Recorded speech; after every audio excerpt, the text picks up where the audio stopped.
अद्भुत है। कहा जाता कबीर पढ़े नहीं थे, लेकिन कबीर वाणी का अर्थ आप तब तक नहीं कर सकते हैं जब तक वेद, शास्त्र, उपनिषद, दोनों महाकाव्य, पुराण न जानते हो। नासदी सूत्र ऋग्वेद में आता है, नासदा सिंसदा सिद्धानीम से शुरू होता है, इसलिए इसको नासदी सूत्र कहते हैं। ना असत आसित, उस समय असत नहीं था, सत नहीं था इत्यादि। कबीर साहब ने बीजक के प्रथम प्रकरण के 7वें महीने में इसकी समीक्षा की। तैया होते पौन नहीं पानी, तैया सृष्टि कौन उत्पानी। जब पौन पानी नहीं थे तो सृष्टि कैसे हो गई, शून्य से कैसे हो जाएगा। इसलिए सब कुछ था, दुनिया में कुछ नया बनता नहीं है और कुछ मिटता नहीं। ये वैज्ञानिक दृष्टिकोण कबीर कहते हैं। तैतरीय उपनिषद में आया है कि मोदा दक्षिणा पक्षा, प्रमोदा उत्तरा पक्षा, आनंद आत्मा ब्रह्म पुक्षम प्रतिष्ठा। मोद दहिना पंख है, प्रमोद बाया पंख है, आनंद धड़ है, ब्रह्म पूंछ है। कबीर साहब कहते सिर सींगी कछुर नहीं वाकी, पूछ कहाँ वे पावे। उसमें न सिर है न सींगी, पूछ कहाँ से आ जाएगी। ये ब्रह्म का वर्णन बिल्कुल गलत है, वो तो साफ कहने वाले थे। सर राधा कृष्णन ने भी इंडियन फिलॉसफी में जहाँ उपनिषद का चिंतन किया है, इसकी आलोचना की है कि ब्रह्म को पूछ कहना बिल्कुल गलत है। समीक्षा कोई कैसे कर सकता है जब तक वो पढ़े न हो। या तो ये माना जाए कबीर प्रगल्भ तो थे और इतना वो संस्कृत जान गए हों जिससे कि शास्त्रों का मर्म समझ लेते हो, और कुछ इसमें कोई विस्मय की बात नहीं। अथवा ये माना जाए कि पंडित उनके लोग पास हों, पढ़ पढ़ के सुनाते हो और शायद मनन करते हो। पहले तो श्रुत ज्ञान ही से तो सबका ज्ञान होता था। बहुश्रुत, बहुश्रुत नाम बहुत ज्ञानी, बहुत सुना हुआ। आज भी हम बहुपठित नहीं कहते, बहुश्रुत कहते हैं। अब आज पढ़ने का युग आ गया, बहुत ज़्यादा पढ़ा जाता है, लेकिन अभी भी ज्ञान के लिए कहा जाता है भाई वो बहुश्रुत है, बहुत सुना हुआ। तो कबीर की बात ऐसी है, कबीर की व्याख्या जब मैं बीजक की कर रहा था, कई बार आश्चर्यचकित होकर के कलम रख देता था। जो झुग्गी झोपड़ी में पाला गया, लोग कहते हैं हम ब्राह्मण घर में जन्मे होते तो साहस होता कहने का, यूनिवर्सिटी में पढ़े होते तो साहस होता, धनी होते तो साहस होता। कबीर कहाँ पैदा हुई पता नहीं, पाले गए झोपड़ी में, कहाँ पढ़ाई लिखाई हुई कुछ पता नहीं, और जो कुछ कहना चाहते थे उसका कोई अनुगामी नहीं, समस्त अनुगामियों से भिन्न। और वो गरजता रहा महापुरुष जीवन भर, हीन भावना की कोई बातें नहीं। पंडितों से काशी में कहता है और के छिए ले तो छींचा, तुमसे कहो कौन है नीचा। और के छूने से तुम पानी छिड़कते हो, ओम अपवित्र पवित्र हुआ करते हो, तुमसे कौन नीचे। ये डांट के कहना। डॉक्टर जयप्रकाश द्विवेदी ने लिखा है कि कबीर पंडित को जब फटकारते हैं तो पंडित को अदना समझते हैं। अदना नाम बहुत छोटा। तो वैसे कबीर ने पंडितों को बड़ा आदर किया है। कहें कबीर हम जात पुकारा, पंडित हो सो ले बिचारा, पंडित सो बोलिए हितकारी।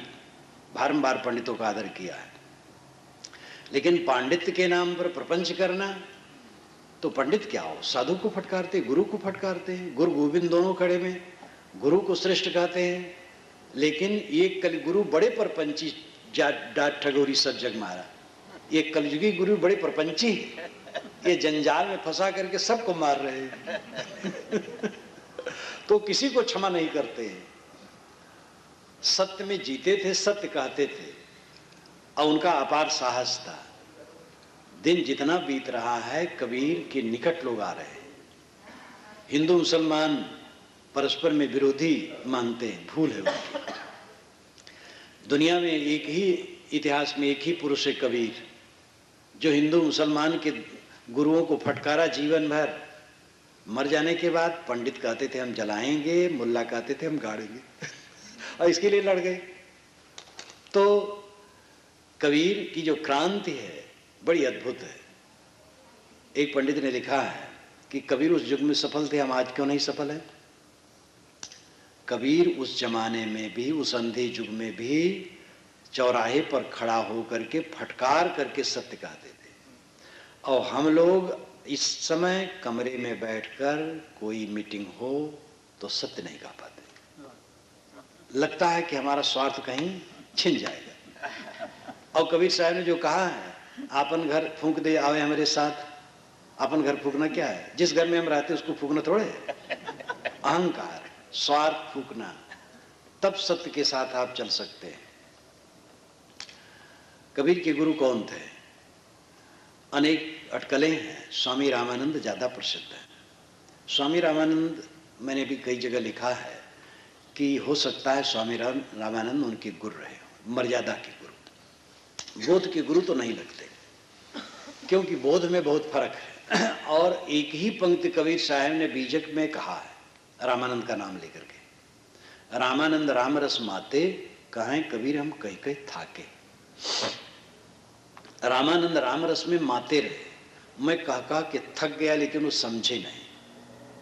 इससे निकटता और दूरी दोनों प्रतिबिंबित होती है। कोई निकट को कहीं कहीं थाके का प्रयोग कर सकता है। काका के थक गए, लेकिन पिताजी ने शराब नहीं छोड़ा।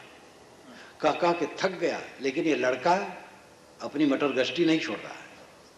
तो बड़े को छोटे को दोनों के लिए प्रयोग होता है, लेकिन जो निकट का हो, दूर वाले की नहीं। तो इसलिए रामानंद और कबीर की निकटता लगती है।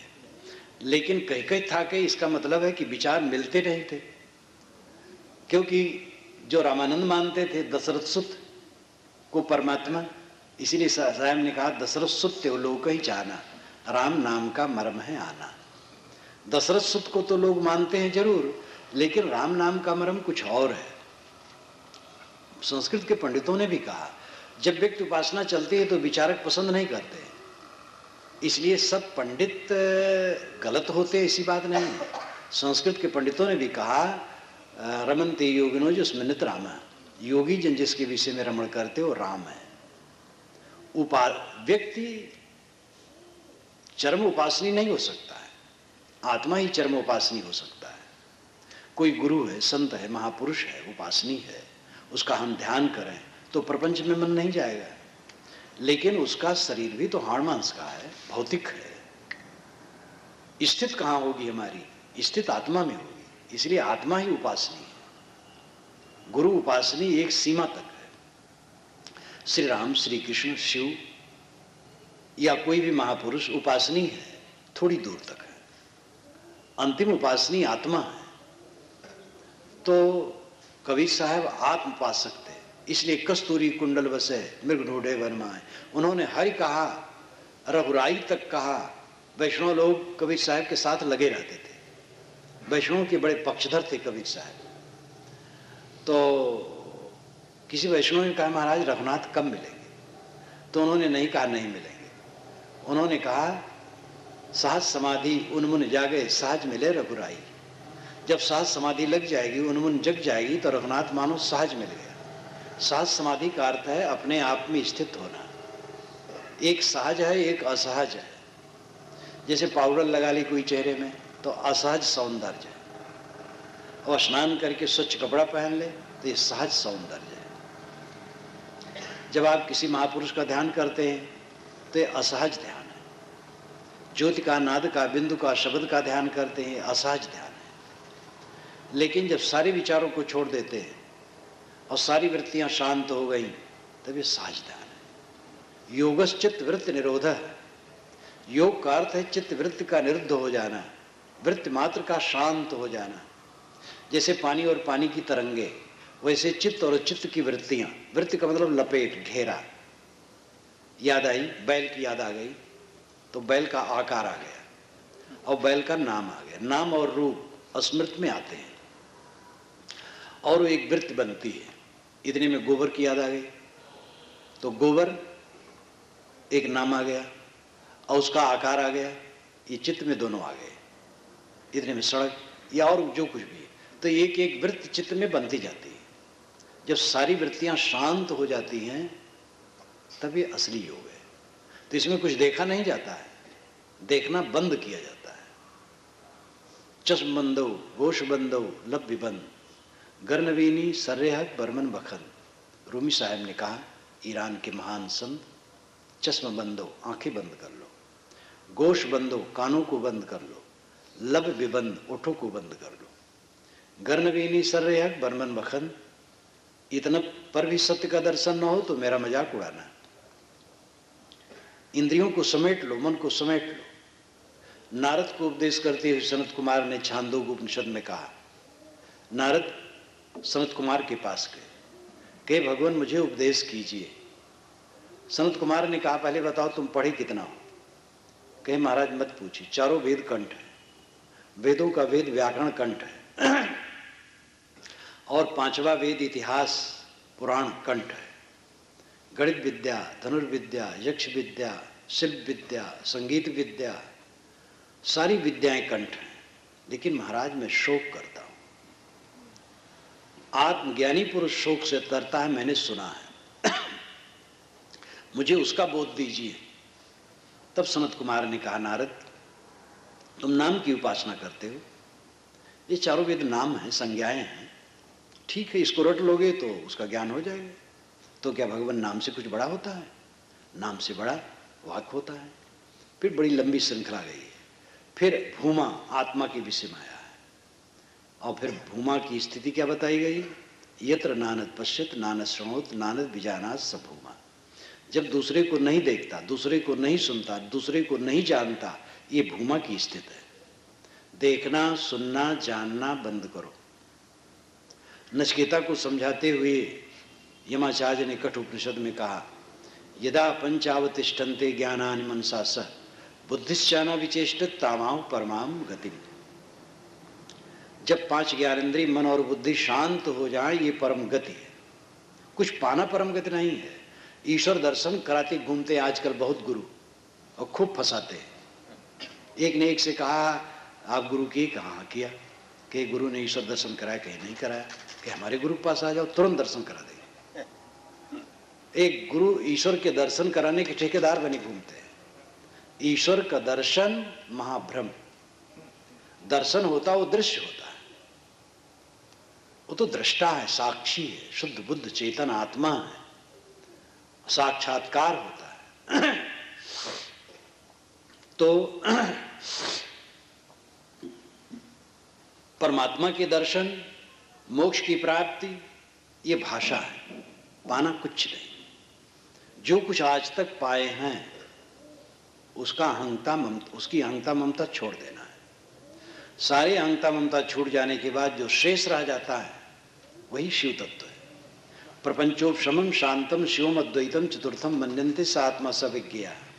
जब प्रपंच का उपशमन हो गया तो शांति अवस्था आई, यही शिवत्व है, यही अद्वैत अवस्था है। कबीर साहब ने कहा, समझ बूझ जड़ हो रहे बल तज निर्बल होए, कहें कबीरता संत का पला न पकड़े कोई। जो समझ बूझ करके जड़ बन जाए, अनाड़ी बन जाए और सारे अहंकार को छोड़ करके निर्माणी हो जाए, उसका पल्ला कोई पकड़ नहीं सकता है। इसलिए अहंकार का विसर्जन करना है। तो कबीर साहब आत्मोपासक थे। स्वामी रामानंद दशरथ पुत्र श्री राम के उपासक थे, इसलिए विचार बैठता नहीं था, किंतु मर्यादा के गुरु थे। कबीर गृहस्थ के विरक्त। मैंने पहले कहा यूनिवर्सिटी के विद्वानों ने लिख करके इसका बहुत प्रचार कर डाला, लोई एक स्त्री बना डाली। कहें कबीर सुनो नर लोई, नर लोगों है। गोरखनाथ ने भी लोई कहा है लोगों के लिए। मैंने कबीर जीवनी में सब लिखा है। काशी के एक विद्वान ने तो लिखा है योगेश्वर ने कि लोई नाम की स्त्री कुछ नहीं थी, ये कबीर पर थोपा गया है। मैंने एक लंबा पत्र लिखा जब डॉक्टर राम कुमार वर्मा को, रजिस्ट्री पत्र भेजा, कोई उत्तर नहीं आया। 1 महीने के बाद जब मेरे साधु गए मिले तो कहे मुझे तो पत्र नहीं मिला। रजिस्ट्री पत्र उनको मिले गए, मुझे मिले कैसे नहीं मिला, लेकिन कुछ उत्तर नहीं था। तो उसी को कबीर जी ने मैंने छापा, नाम उनका नहीं दिया। तो उन्होंने तो धनिया रमजनिया का और बकवास कर डाला है। कबीर की 2 स्त्रियां थी, धनिया और रमजनिया। किसी महापुरुष के जीवन को कसने के लिए बाह्य साक्ष्य और आंतर साक्ष्य होते हैं। बाह्य साक्ष्य उनकी परंपरा होती है, आंतर साक्ष्य उनकी वाणी होती है। आंतर साक्ष्य उनकी वाणी बीजक है, बीजक के बाहर की वाणी भी उनको विरक्त सिद्ध करती है। और बाह्य साक्ष्य उनकी परंपरा है। कबीर पंथ भारत और विदेश में फैला है। कबीर पंथ की कोई शाखा नहीं मानती है कि कबीर गृहस्थ थे। कबीर जहां बैठ करके उपदेश किए काशी में, वो आजकल कबीर चौरा मठ कहलाता है। पहले तो झुग्गी झोपड़ी थी, मैदान था, अब तो विशाल नगर है वहां। कबीर चौरा मठ शायद 23वीं पीढ़ी इस समय है, और वो पूरी परंपरा विरक्त मानती है कबीर साहब को। पूरा कबीर पंथ विरक्त मानता है। कबीर गृहस्थ रहे हों तो कबीर जैसे पुरुष गृहस्थ विरक्त कुछ भी हो, वह वंदनीय है। राम गृहस्थ हैं, वंदनीय है। कृष्ण गृहस्थ हैं, वंदनीय है। अगर कबीर गृहस्थ हो तो कोई हर्ज नहीं, परंतु तथ्य जो है वो कहना चाहिए। विद्वानों को इस पर पुनर्विचार करना चाहिए। इस पर बहुत समय लगाने की आवश्यकता नहीं।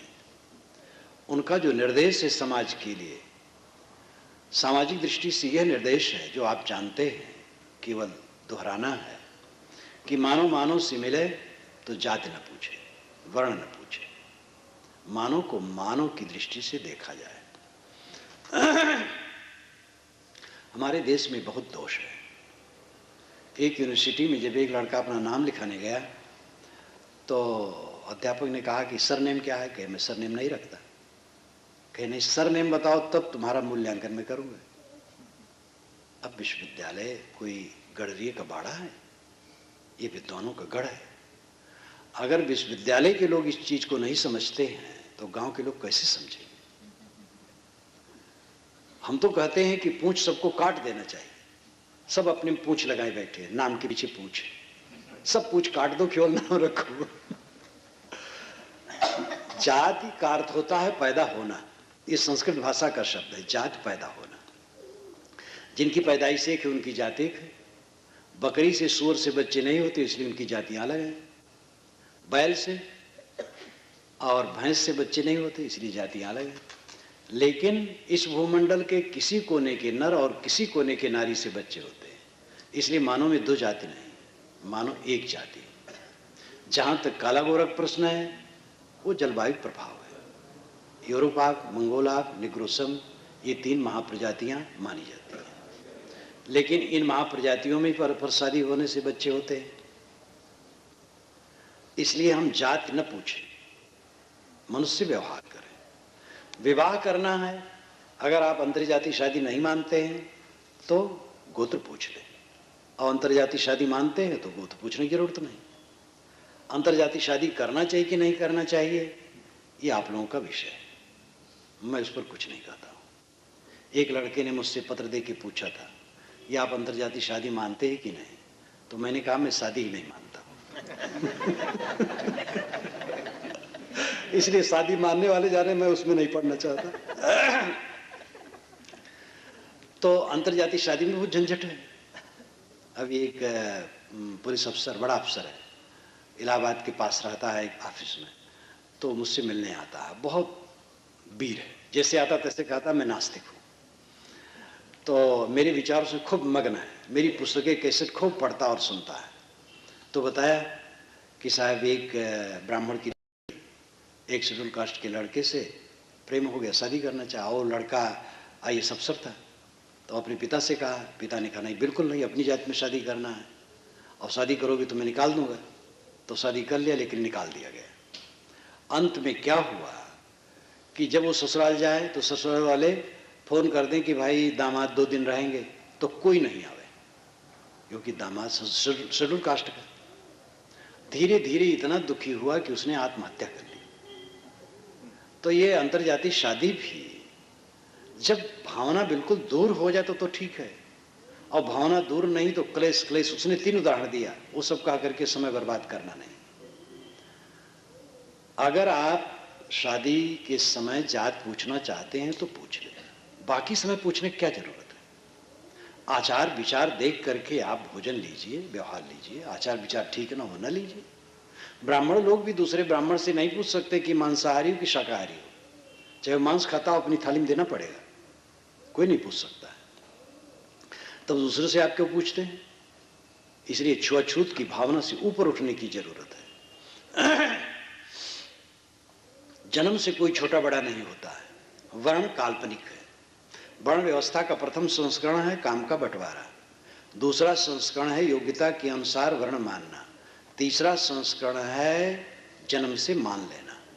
ये तीसरे संस्करण के बाद वर्ण व्यवस्था खराब हो गई। वर्ण व्यवस्था जब हुई तब कर्म करने वाले को, मोटा कर्म करने वाले को नीच मान लिया गया, अछूत मान लिया गया। वर्ण व्यवस्था जब नहीं थी तब अछूत नहीं माना गया था। वेद के सारे ऋषि कर्मकर हैं, गाय चराते हैं, सारा काम करते हैं, और कर्मकरों के विषय में एक मंत्र तो स्वर्ण स्तंभ की तरह वेद में खड़ा है। कारुरहम ततो भिषग उपल प्रक्षणी नना नाना धियो वसूयव अनुगायु तस्तिम इंद्राय इंदो परिश्रवा। ऋषि कहता है कारुरहम, कारुह अहम, मैं कारू शिल्पी हूँ, बढ़ई हूँ, कारू अहम। ततो भिषग, मेरा तात पिता वैद्य है, दवाई कूटता है। उपल प्रक्षणी नना, नना नम्र माता, उपल प्रक्षणी है, भड़भूज है। उपल नाम पत्थर, उपल नाम बालू, बालू से अन्न भूजने वाली मेरी मां भड़भूज है। नाना धियो वसूयव, बस धन के लिए हम नाना काम करते हैं। कैसे करते हैं? अनुगायु तस्थिम, जैसे गाय चरागाह में चारा खोजती है। इंद्राय इंदो परिश्रवा है, अइंदु इंद्र के लिए बहो, असोमरस इंद्र के लिए बहो। इस सूक्त में जितने मंत्र हैं सब में अंत में कहा गया इंद्राय इंदो परिश्रवा। तो ऋषि खुल करके कहता है, ऋषि वेद का मंत्र, वेद के मंत्र का रचयिता है, और कहता है मैं एक शिल्पी हूं, मेरी मां भड़भूज है, मेरा पिता वैद्य है। लेकिन पीछे कर्म करों के सारे कर्म फलों का उपभोग किया गया और उन्हें अछूत कहा गया। किसानों से अन्न पैदा करवा लिया गया, उनके पैर से रगड़ा हुआ अन्न खाया गया, लेकिन जब वह ड्योढ़ी में आए तो कहे दूर रहो, अंदर मत जाओ, अछूत।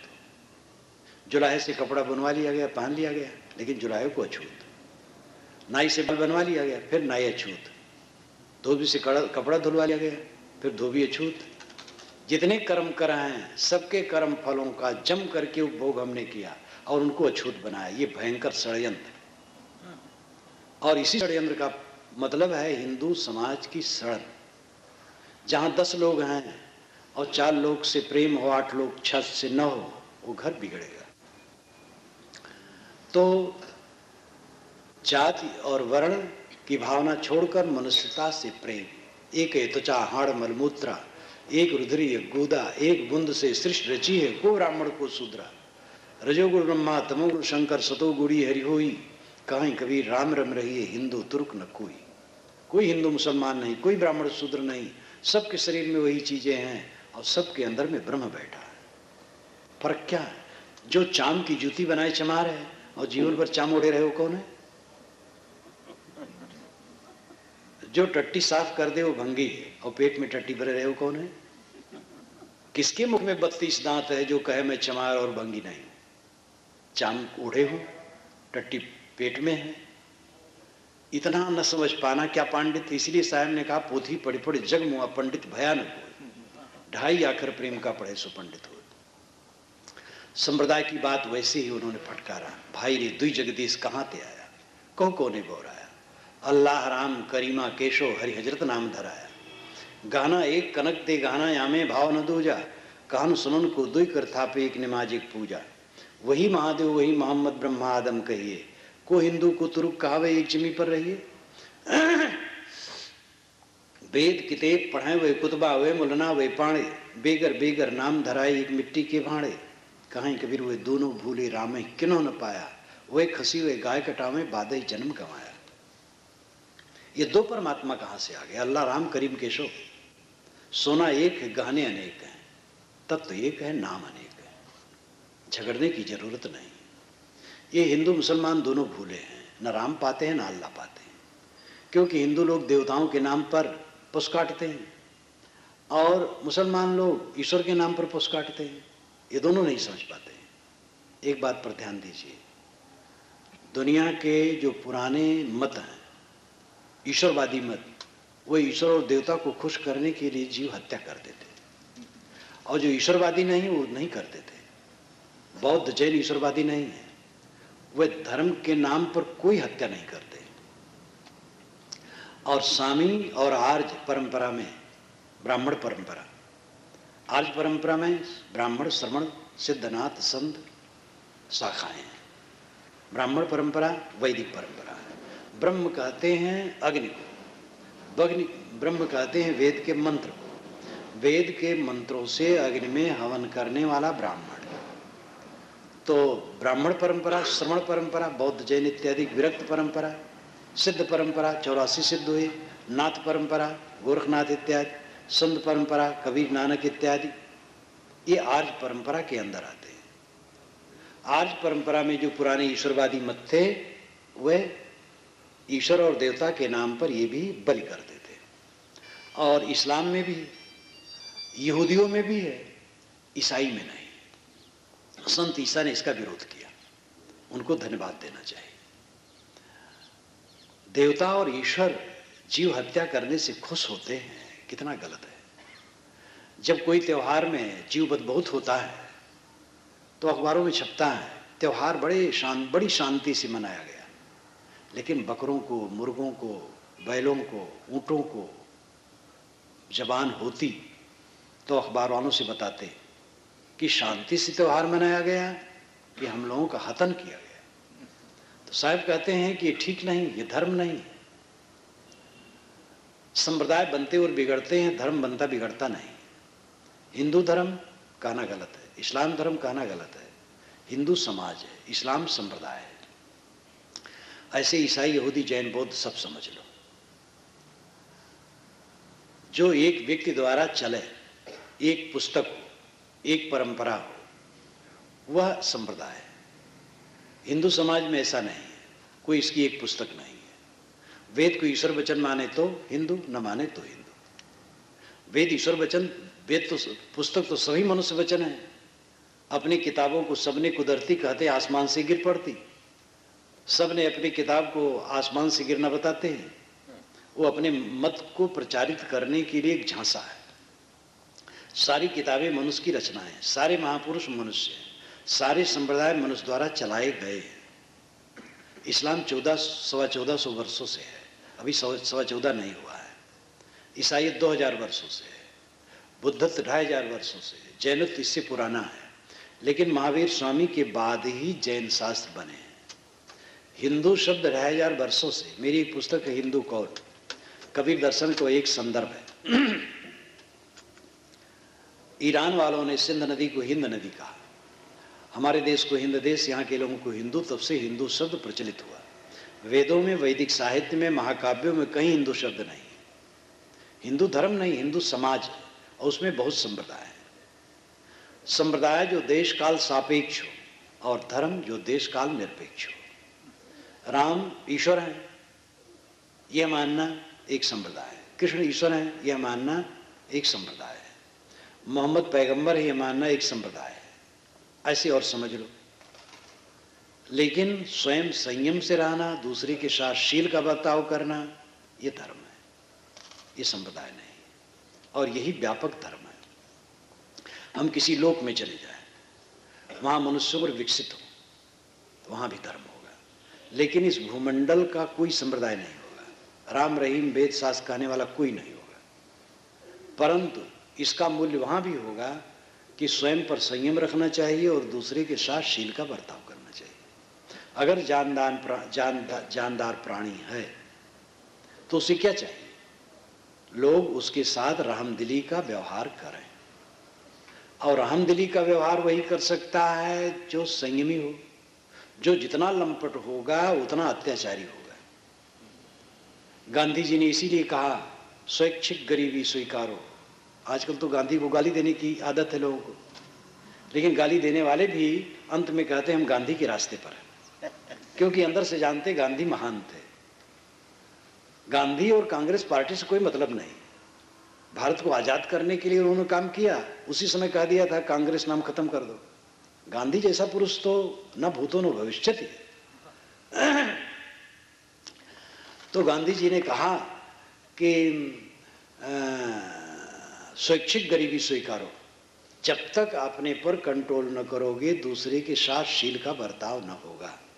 धर्म इतने ही में है, अपने पर संयम और दूसरे के लिए शील, बाकी संप्रदाय है। संप्रदाय बुरे नहीं, राम राम कहो, रहीम रहीम कहो, नमाज पढ़ो, पूजा करो, कुछ मन पवित्र होगा, लेकिन पूरा काम नहीं होगा। पूरा काम होगा जब पूर्व आत्मजयी होंगे, पूर्ण रूप से अपने पर विजयी होंगे, आत्मशोधन करेंगे, तब पूरा काम होगा। इसलिए धर्म है संयम और शील। दो तपस्वी तपस्या कर रहे थे, तपस्याएं पूरी हुई, ब्रह्मा जी आए और कहे कि तुम लोगों में से कोई एक वर मांग लो, उसको उतना मिलेगा, साथी को दुगना मिलेगा। दोनों चुप, क्योंकि हम घाटे में रहेंगे, जो मांगेगी साथी को दुगना मिल जाएगा। ब्रह्मा जी कहे मैं जा रहा हूँ, मांग रहा हूँ मांग लो। एक ने कहा महाराज अगर आप खुश हैं तो मेरी एक आंख फूट जाए। तो उसकी एक फूट गई, दूसरे की दोनों फूट गई। वो सोचा अगर मैं एक राज मांगू तो दूसरे को दो राज मिलेगा, सह नहीं जाएगा, और एक आंख मेरी फूट जाएगी तो एक आंख से काम चला लूंगा और साथी दोनों आंख से महरूम हो जाएगा। ये तपस्वियों की लीला है, अपनी एक आंख फुड़वा करके दूसरे की दोनों आंखें फुड़वा देना। तो धर्म का चोगा पहनने से धर्म नहीं होता है, शील और संयम में धर्म है। धर्म को संप्रदाय कहने की भूल पुरा काल है, पुरा काल से। अथर्ववेद में भूम सूक्त है, ईश्वर भी मैंने उसमें लिखा है, जन्म विप्रति बहुधा विवाचसम नाना धर्माणम पृथ्वी यथोक्सम सहस्रम धारा दृढ़ स्मे दुहाम ध्रुव धेनुर्नपस्फुरंती। अय पृथ्वी माता, तुम जनों को विभ्रति अपने में धारण करती हो, मनुष्यों को अपने में धारण करती हो। कैसे मनुष्यों को? बहुधा विवाचसम, बहुत भाषा बोलने वाले, नाना धर्माणम, नाना संप्रदायों में चलने वाले। नाना धर्माणम यहाँ कहा गया है, नाना संप्रदायम चाहिए, नाना धर्माणम नहीं, संप्रदायम, नाना संप्रदाय वाले। परंतु यहाँ भी मतलब प्रचलन था संप्रदाय को धर्म कहने का, इसीलिए धर्मनिरपेक्ष राज्य आज कहा जाता है, जो दूषित है। धर्मनिरपेक्ष राज्य हो तो राज्य बेकार हो जाएगा, धर्म सापेक्ष राज्य होना चाहिए। लेकिन धर्म मंदिर मस्जिद की लड़ाई नहीं है, धर्म है शील और संयम। एक बात याद आई, राजनीति से मैं संबंध बिल्कुल नहीं रखता हूँ, ना राजनीतिक चर्चा करता हूँ, ना अखबार पढ़ता हूँ, ना टीवी देखता हूँ। मुझे अपने शास्त्र और ज्ञान और विवेक और साधना से फुर्सत नहीं है। तो प्रीतम छवि नयनन रमी पर छब कहाँ समाए, तो ये सब राजनीति के चक्कर में नहीं पड़ता। लेकिन उड़ी उड़ी बातें आप लोगों से जो सुन लेता हूँ, उसमें दो खोट हमें आजकल बहुत दिखाई देता है, सवर्ण और अवर्ण को लड़ाना और कुर्सी पर आने की चेष्टा करना, हिंदू गैर हिंदू को लड़ाना और कुर्सी पर आने की चेष्टा करना। ये महादुखद है, इससे देश दुर्बल होगा। देश के जितने लोग हैं सब भाई बंधु हैं। हमारे वैदिक ऋषि कहते हैं, अय पृथ्वी माता, नाना भाषा बोलने वाले और नाना संप्रदायों में चलने वाले को तुम अपने में धारण करती हो। हम कौन होते हैं कि दूसरे मत वालों को हम तिरस्कृत करें? पूरे देश को लेकर के चलना होगा। तो कबीर की जो देन है समाज के लिए, मानव मानव से मिले और मानवता की दृष्टि से उसे देखे, संप्रदाय की दृष्टि से एक दूसरे को न देखे, धर्म के तत्व को समझे। संप्रदायों में ये भी कि हमारा संप्रदाय स्वर्ग देगा, दूसरे का संप्रदाय नरक, ये महाधोखा है। कोई संप्रदाय सत्य का ठेकेदार नहीं है। कोई भी संप्रदाय एक जैसे सड़कें हैं, बनती और मिटती हैं, लेकिन जमीन वही रहती है। संप्रदाय बनते मिटते हैं, सत्य वही रहता है। हमें सत्य का अनुसंधान करना चाहिए। कोई संप्रदाय सत्य का एकाधिकारी ठेकेदार नहीं है। जिस संप्रदाय में मनुष्य है उसका पालन करे और दूसरे संप्रदाय का आदर करे, ये हमारा कर्तव्य होना चाहिए। अध्यात्म के विषय में मैंने पहले कहा कि कबीर कस्तूरी कुंडल वसे मृग ढूढ़े बनवाए, वे परमात्मा को, सत्य को, कल्याण को बाहर नहीं बताते हैं, अंतरात्मा में बताते हैं। उपनिषद के ऋषि भी यही कहते हैं। वेद में कर्म कांड है, लेकिन जहां अध्यात्म का विषय है वहां भी यही है। एक मंत्र कहा करके मैं समाप्त करूंगा। अष्टाचक्र नव द्वारा देवानाम पूर्योत तस्याम हृदय कोश स्वर्गो ज्योतिषावृता है। यह अथर्ववेद का मंत्र है। अष्टाचक्र, 8 चक्र, मूलाधार, मणिपुर, अनाहत, विशुद्धि, आज्ञा, स्वादिष्ठान, सहस्रार, सुरत कमल, ये 8 चक्र गुदा स्थान से लेकर खोपड़ी तक माना गया है। बीजक की व्याख्या में इसको विवरण पूर्वक मैंने लिखा है काल्पनिक, वो ही बताया है। अष्टाचक्रा 9 द्वारा, 2 आंख 2 नाक 2 कान, मुख टट्टी पेशाब की जगह, ये 9 द्वारा। देवानाम पूर्योध्या, देवताओं की अयोध्या पूरी ये शरीर है, देवता इंद्रियां हैं। वैदिक ऋषियों ने आकाश के तारों को देवता माना है और शरीर में इंद्रियों को देवता माना है, इंद्रिय मन को। अयोध्या शब्द चारों वेदों में यही एक जगह आया है।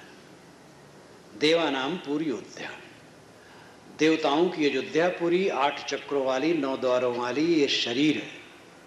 तस्याम हृदयाकोश, इसमें सोने का खजाना है जो आत्मा है। स्वर्ग ज्योतिषावृता, जो स्थित हो जाता है वो स्वर्ग से जगमगा उठता है। तो अपने में ही बताया ऋषियों ने, कबीर की वाणी में तो कूट कूट करके ही भरी है। जय खोजत कल्प हो गया घटई माय सोमूर, बाढ़ी गर्भ को मानते ताते परी गई दूर। कबीर चाहे सामाजिक दृष्टि से, चाहे लौकिक दृष्टि से, चाहे धार्मिक दृष्टि से, चाहे आध्यात्मिक दृष्टि से कुछ भी कहते हैं, वहाँ सबको जोड़ते हैं। और वास्तव में तत्व में अनेकता में एकता का अन्वेषण ही सच्चा ज्ञान है। कबीर का जितना अध्ययन मनन किया जाएगा ये बात सामने आएगी और इसमें समाज का मंगल होगा। इसके साथ आपको धन्यवाद देते हुए मैं अपनी वाणी को विराम देता हूँ।